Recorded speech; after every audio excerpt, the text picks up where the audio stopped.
And today's experiment is hot water less dense than cold water. As always, adult supervision is required. What you need for this experiment is 2 balloons, a tank, and some water. To set up this experiment, I have a red balloon which I filled with hot tap water, representing hot, and the blue balloon filled with cold tap water, and the tank is filled with hot tap water. And the question is, if I put these balloons in, will they sink or float? And we see that the hot red balloon is floating. And then when we put the cold balloon in, we see the cold balloon sinks. Well, why does this happen? Well, the explanation is the balloon filled with the hot water will float and the balloon with the cold water will sink. This happens because the cold water is denser than the hot water.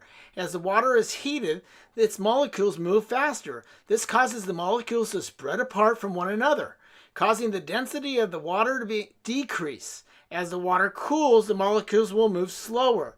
This causes the molecules to move closer together, causing the density of the water to increase. This time I filled the tank with cold tap water, but I still have hot water in the red balloon, and we'll see if it sinks or floats.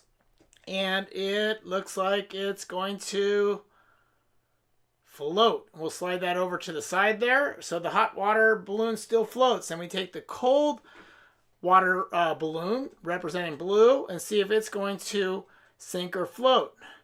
Well, the difference this time is, no matter if I push it down or not, like this, it wants to float. With being in the cold water, that it's just going to float, where before in the hot water, it wanted to sink. I hope you enjoyed this video. Remember to click thumbs up and to subscribe. And thanks for watching.